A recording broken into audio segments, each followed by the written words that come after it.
الحجرات پارہ نمبر 26 آیہ کریمہ نمبر 12 نحمدہ ونصلی ونسلم علی رسولہ الکریم اما بعد فاعوذ باللہ من الشیطان الرجیم بسم اللہ الرحمن الرحیم یا ایہا الذین آمنوا اجتنبوا کثیرا من الظن ان بعض الظن اثم ولا تجسسوا ولا یغتب بعضکم بعضا ایحب احدکم ان یأکل لحم اخیہ میتا فکرہتموہ واتقوا اللہ ان اللہ تواب الرحیم صدق اللہ العظیم۔ یا ایہا الذین آمنوا، اے ایمان والو، اجتنبوا، بچو، کثیرا من الظن، بدگمانی سے، ان بعض الظن، بے شک بدگمانی، اثم، گناہ ہے، ولا تجسسوا، اور نہ تفتیش کرو، ولا یغتب، اور نہ غیبت کرے، بعضکم بعضا، تم میں سے ایک دوسرے کی، ایحب، کیا وہ پسند کرتا ہے، احدکم، تم میں سے کوئی، ان یأکل، کہ وہ کھائے، لحم اخیہ، اپنے بھائی کا گوشت، میتن، مردہ کا، فکرہتموہ، پس وہ اس کو ناپسند کرتا ہے، واتقوا اللہ، اللہ سے ڈرتے رہو، ان اللہ تواب، بے شک اللہ توبہ قبول فرمانے والا، رحیم، بے حد رحم فرمانے والا۔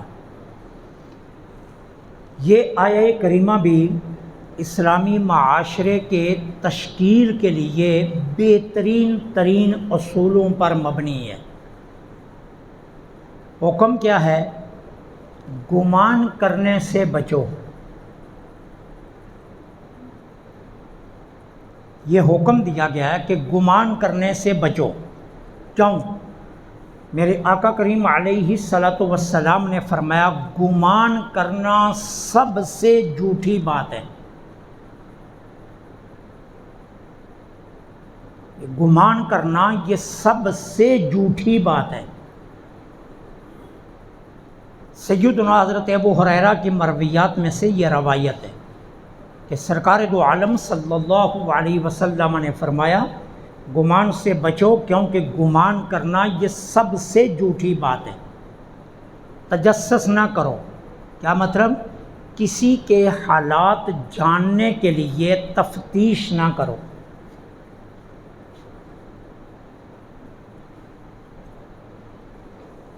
کسی سے حسد نہ کرو، ایک دوسرے سے پیٹھ نہ پھیرو،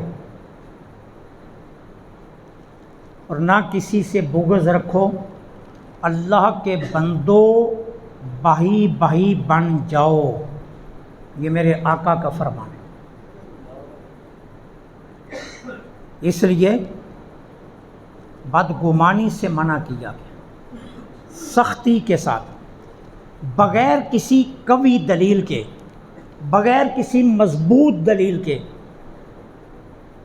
اور بغیر کسی سبب موجب کے، کہ جو سبب سامنے ہو اس کے گمان کرنا یہ گناہ کبیرہ ہے۔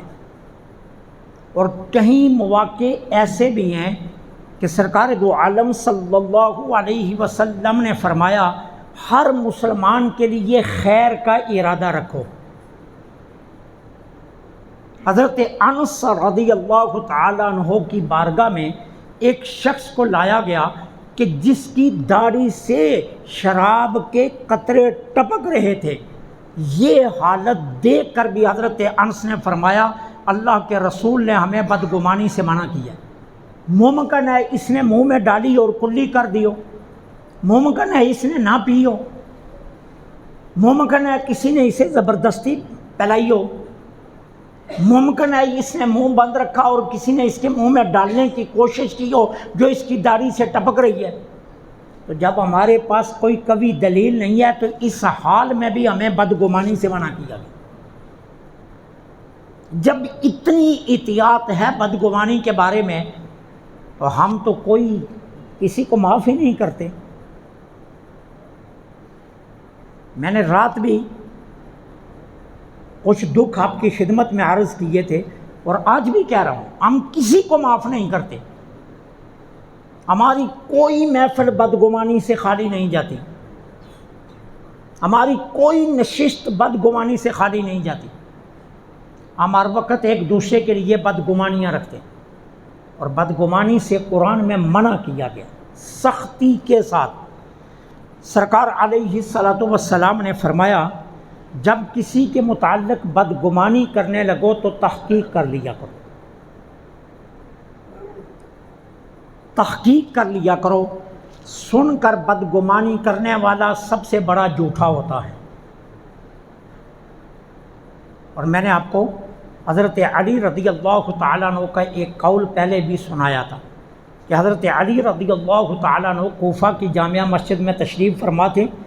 ایک شخص آیا، اس نے کہا جی کوفہ کے شہر میں نے ایک بڑے محترم بندے کو دیکھا، وہ آپ کو گالیاں دے رہا تھا۔ حضرت علی رضی اللہ تعالیٰ عنہ نے پوچھا تو نے گالیاں خود سنی؟ اس نے کہا جی میں نے خود سنی۔ تو آپ نے فرمایا پھر تو نے کیا کیا؟ اس نے کہا جی میں نے کچھ نہیں کیا، میں آپ کے پاس آ گیا۔ تو آپ نے فرمایا تو نے سن کر کچھ نہیں کیا، میں نے تو سنی ہی نہیں۔ جب تو سن کر برداشت کر کے آ گیا، میں نے تو سنی ہی نہیں ہے، تو مجھے اس سے انتقام یا اس کے بارے میں بدگمانی کرنے کی ضرورت کیا ہے؟ تو سن سنا کر کسی کے متعلق بدگمانی قائم کرنا یہ سب سے بڑے جھوٹا ہونے کی دلیل ہے۔ حضرت عمر رضی اللہ تعالیٰ عنہ فرماتے ہیں کسی مسلمان کے لیے یہ کسی حال میں بھی جائز نہیں ہے کہ وہ اپنے مسلمان بھائی کے بارے میں بدگمانی کرے۔ حضرت ابن عباس رضی اللہ تعالیٰ عنہ اس آیہ کے تحت فرماتے ہیں اللہ نے ایمان والوں کو دوسرے ایمان والوں کے لیے بدگمانی سے عیسائیت میں روک دیا ہے۔ امام غزالی علیہ رحمہ اس آیہ کے تحت کیا فرماتے ہیں؟ سب سے خوبصورت بات جس کو مفسرین کرام نے قبول کیا وہ امام غزالی کی قول ہے۔ سرکار کے فرمودات اور صحابہ کے فرمودات کے بعد جس قول کو سب سے زیادہ پسند کیا گیا وہ امام غزالی کا قول ہے، اور وہ کیا ہے؟ تمام مفسرین کرام نے اس کو اس آیت کے تحت لکھا۔ امام غزالی فرماتے ہیں شیطان انسان کے دل میں بدگمانی ڈالتا ہے، پھر بدگمانی پر عمل کر کے شیطان کو خوش مت کرو۔ امام غزالی فرماتے ہیں بدگمانی مسلمان کے متعلق دل میں شیطان ڈالتا ہے اور تم بدگمانی پر عمل کر کے شیطان کو خوش نہ کرو۔ فرمایا سنو، اگر کوئی شراب پی رہا ہو، امام غزالی فرماتے ہیں اگر کوئی شراب پی رہا ہو اور وہ تمہارے سامنے لایا جائے اور اس کے منہ سے شراب کی بو آ رہی ہو، پھر بھی اس کے بارے میں بدگمانی مت کرنا۔ اس حد تک بدگمانی کے متعلق احتیاط کا حکم دیا گیا۔ میں نے شاید مجھے یاد آ رہا ہے کسی ایک نشست میں نے آپ کو بتایا تھا میرے شیخ رحمت اللہ علیہ کا معمول یہ تھا کہ وہ دن کو 11 بجے مسجد میں تشریف فرما ہو جاتے تھے، مسجد کے دروازے کھول دیے جاتے تھے، 11 سے لے کر 12 بجے تک ہر روز ملاقات کی نشست لگتی تھی۔ سر عام آپ تشریف فرما ہوتے تھے چٹائی پر، جو مرضی آ کر ملے۔ تو کبھی کبھار ایسا ہوتا محفل میں کوئی پیر بھائی کسی دوسرے پیر بھائی کی شکایت لگانے لگتا کہ جی وہ نماز نہیں پڑھتا یا وہ ایسا کرتا ہے وہ ایسا کرتا ہے، تو میرے شیخ اس کو فوراً روک دیتے۔ فرماتے کیا تھے؟ ذرا دیکھنا کتنا خوبصورت قول ہے اللہ کے ولی کا۔ فرماتے بھائی ہم سب کے لیے خیر کی دعا مانگتے ہیں، تم شکایتیں لا کر ہمارے ارادے بدلنے کی کوشش مت کرو۔ ہم سب کے لیے خیر کا سوچتے ہیں، ہم کسی کے لیے جو ہے نا خیر کے علاوہ نہیں سوچتے، تم شکایات لگا کر ہمارے ارادے بدلنے کی کوشش مت کرو۔ تو یہ قرآن نے حکم دیا خوبصورت معاشرے کی تشکیل کے لیے کسی کے متعلق بدگمانی مت کرو۔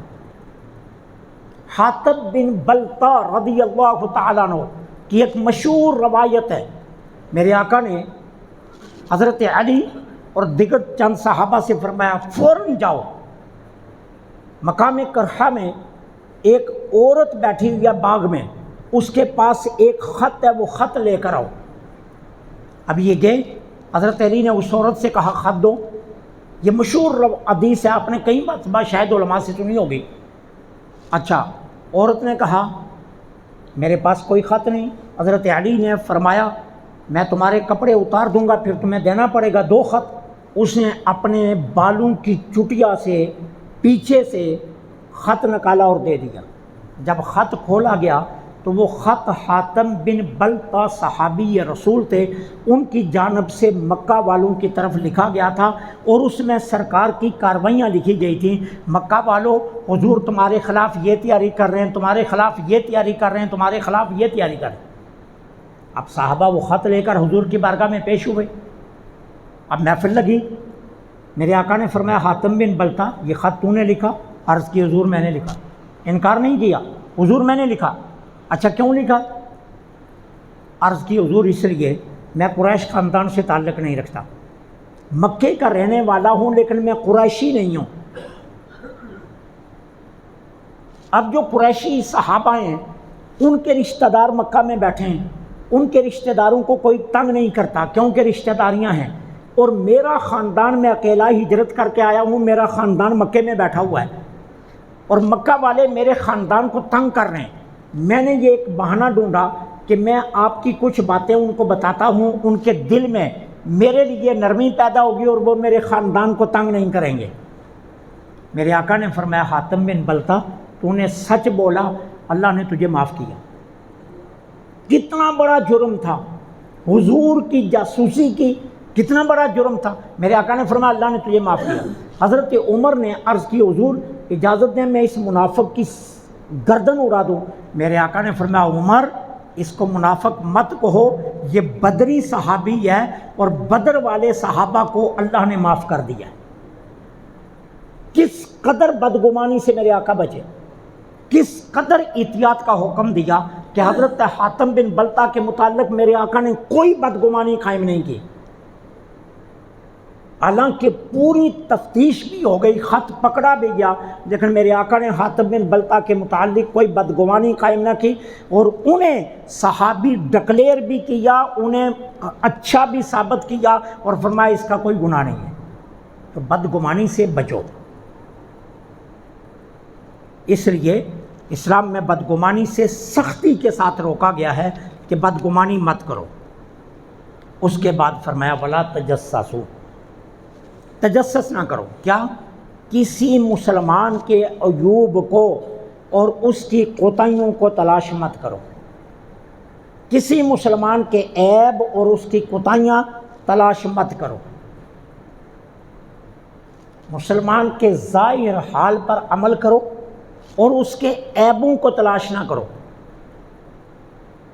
یہ ذرا غور سے سننا، یہ میرے آقا کا فرمان ہے۔ فرمایا مسلمان کے ظاہر حال پر عمل کرو۔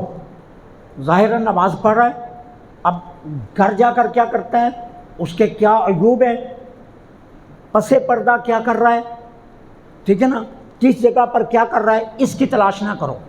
ظاہراً اس کا ظاہر اچھا ہے، اس کے بارے میں اچھا ہی سوچو، اس کے ظاہر حال پر عمل کرو اور اس کے عیب تلاش نہ کرو۔ اللہ نے جس کے عیبوں پر پردہ ڈالا ہے، تم کون ہوتے ہو اللہ کے پردے کو پھاڑنے والے؟ کتنے سخت تنبیہ ہے۔ فرمایا تم ہوتے کون ہو اللہ کے پردے کو پھاڑنے والے؟ جب اللہ نے اس کے عیبوں پر پردہ ڈال رکھا ہے تو تم اس کے عیبوں کو مت تلاش کرو۔ پھر حضرت عبداللہ بن عمر رضی اللہ تعالیٰ عنہ کی مرویات میں سے یہ روایت ہے، میرے آقا نے فرمایا جس نے کسی مسلمان کے عیب پر پردہ ڈالا، قیامت کے دن اللہ ایک عیب کے بدلے میں اس کے 70 عیبوں پر پردہ ڈالے گا۔ ایک حدیث سناؤں، اپنے دلوں پر ذرا ہاتھ رکھنا۔ ٹھنڈے دل سے سننا یہ حدیث پاک۔ قیامت کا دن ہوگا، ایک بندے کا نامہ اعمال اللہ اپنے پاس منگوا لے گا۔ یہ حدیث عرض کرنے لگا، اللہ اس کی ساری کتابیں اپنے پاس منگوا لے گا، پھر جبرائیل کو حکم ہوگا اس بندے کو بھی لے آ۔ اب جب آئے گا نا وہ بندہ تو اللہ سے دور کھڑا ہوگا، اللہ فرمائے گا اور آگے آ جا، وہ اور آئے گا، پھر ڈرے گا، اللہ فرمائے گا نہیں اور قریب آ جا، وہ بالکل اللہ اپنے قریب کرے گا۔ اب حدیث کے الفاظ ہیں اللہ اپنی شان کے مطابق اپنا چہرہ قدرت اس کے قریب کرے گا، اور اس کی کتاب کھول کرنا آہستہ سے اللہ فرمائے گا یہ تو نے کیا، یہ تو نے کیا، یہ تو نے کیا، یہ تو نے کیا۔ وہ بندہ مانتا جائے گا، اب اس کے سارے گناہ اللہ گنوائے گا، لیکن بڑے آرام سے، بڑے قریب جا کر، پیار سے، سرگوشی سے۔ اب جب سارے عیب وہ سن لے گا نا، وہ کھڑا ہو جائے گا، اللہ کریم اسے قریب کر کے فرمائے گا نیڑے ہو، وہ نیڑے ہوگا، اللہ فرمائے گا جنت چلا جا۔ یہ حدیث ہے، اللہ فرمائے گا جنت چلا جا۔ وہ بندہ حیران ہوگا، میرا تو کوئی گناہ کوئی نیکی ہے ہی نہیں، اور اللہ فرما رہا ہے جنت چلا جا۔ وہ ایک لمحے کے لیے ٹھہرے گا، شاید اللہ پاک عز و جل مجھے دیکھنا چاہتے ہیں یہ کیا کرتا ہے۔ وہ ٹھہر جائے گا، اللہ فرمائے گا جنت جاتا نہیں۔ وہ عرض کرے گا مولا میرا تو کوئی کام ہی نہیں جنت والا، پھر میں جنت کیسے جاؤں؟ اللہ فرمائے گا آہستہ بول، اونچا نہ بول، آہستہ بول، اونچا مت بول، آرام سے بول، جنت چلا جا۔ عرض کرے گا مولا کیوں؟ اللہ فرمائے گا دنیا میں تو لوگوں کے عیبوں پر پردے ڈالتا تھا نا، آج میں نے تیرے عیبوں پر پردے ڈال دیے، چلا جا جنت جلدی سے۔ اسی لیے تو میں نے تیرا حساب نہیں لیا لوگوں کے سامنے، اسی لیے تو میں نے تجھ سے اونچی بات نہیں کی ہے، اسی لیے تو میں نے تیرا میزان پر کتابیں نہیں رکھی، اسی لیے تو تجھے قریب کر کے تیرے کان میں کہا جنت چلا جا، کیونکہ جب دنیا میں تو نے لوگوں کے عیبوں کو چھپایا، آج میں اللہ زیادہ قدرت رکھتا ہوں کہ میں تیرے عیبوں کو چھپاؤں۔ تو ولا تجسسوا، تجسس نہ کرو، لوگوں کے عیب مت تلاش کرو۔ حضرت ابن عباس رضی اللہ تعالیٰ عنہ فرماتے ہیں ساتھی کے عیوب کو دیکھ کر اپنے عیبوں کا ذکر کیا کرو۔ وہ بڑا جھوٹا ہے، پہلے یہ بھی تو دیکھو میں کتنا سچا ہوں۔ وہ فلاں یہ نہیں کرتا، میں کرتا ہوں۔ جب کسی کا عیب نظر آئے اپنے عیبوں کو دیکھا کرو۔ بابا بلے شاہ فرماتے ہیں نا اٹھدیاں پھردائیں کدے اپنے آپ بھی تے پڑھ لیا کر۔ اور سب سے مشکل کام کتنا ہے، کتنا مشکل کام ہے، لوگوں کی آنکھ میں پڑا ہوا تنکا نظر آتا ہے، اپنی آنکھ کا نظر نہیں آتا۔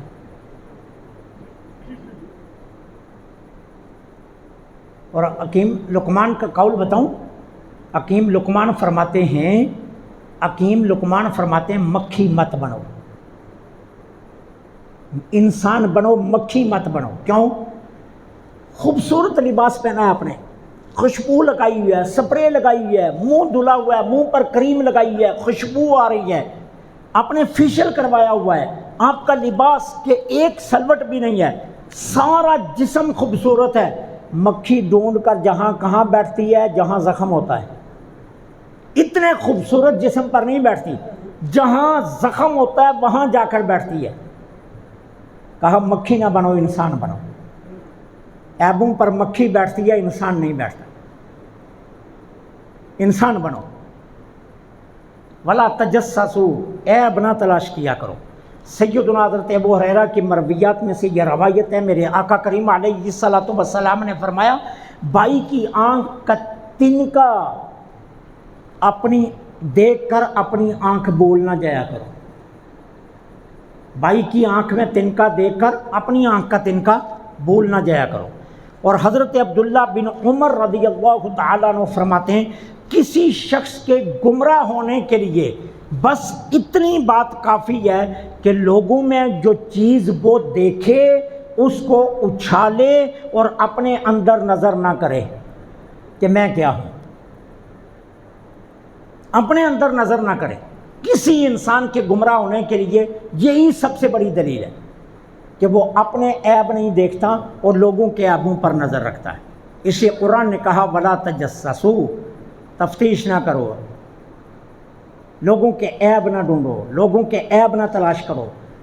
جس لیے رسوا کرنے کے لیے، کسی کو رسوا کرنے کے لیے عیب نہ تلاش کرو، ذلیل کرنے کے لیے عیب نہ تلاش کرو کہ جی میں اس کے عیب جگہ جگہ بیان کرتا پھروں، میں ہر مجلس میں بیٹھ کر اس کی بدخوئیاں بیان کرتا پھروں۔ قرآن نے کہا یہ اسلامی معاشرے کو تباہ کر دیتی ہے چیز۔ اسلامی معاشرہ قائم کرنے کے لیے کیا کرو؟ لوگوں کے اوصاف حمیدہ کا ذکر کرو، لوگوں کے عیب بیان نہ کرو، اچھی خصلتیں بیان کرو، اچھی عادات کو بیان کرو۔ حضرت اکرمہ فتح مکہ کے بعد مسلمان ہوئے، ہجرت کر کے مدینہ طیبہ آ گئے۔ جب بھی انصار صحابہ کے پاس سے گزرتے نا، کہتے اوے ابو جال دا پتر ہے اوئے۔ انصار صحابہ کی ٹولیاں بیٹھی ہوتی، جب اکرمہ گزرتے وہ کہتے اوے ابو جال دا پتر ہے اوئے۔ انہوں نے حضور کی بارگاہ میں شکایت لگا دی، یا رسول اللہ صلی اللہ علیہ وسلم، میں جس کے پاس سے گزرتا ہوں وہ مجھے طعنہ دیتا ہے کہ یہ ابو جال کا بیٹا ہے۔ حضرت اکرمہ جو کہ ابو جال کے بیٹے تھے، یہ مسلمان ہوئے۔ ابو جال اسلام کا سب سے بڑا دشمن تھا۔ میرے آقا کا چہرہ جلالت سے سرخ ہو گیا۔ فرمایا تمہیں کس نے یہ ہمت دی ہے کہ کسی مرنے والے کے عیبوں کی وجہ سے زندہ کو تکلیف پہنچا رہے ہو؟ خبردار آج کے بعد کوئی اکرمہ کو طعنہ دیتا ہو کہ یہ ابو جال کا بیٹا ہے، اللہ تعالیٰ نے اس کو ہدایت دے دی، تم کون ہوتے ہو اس کو طعنے دینے والے؟ اس لیے کسی کے عیوب کو مت تلاش کرو اور تفتیش میں مت لگے رہو کہ کسی کو رسوا کرنے کے لیے اس کے عیب ڈھونڈتے پھرو۔ اللہ کو یہ طریقہ پسند نہیں ہے۔ اللہ مجھے آپ کو عمل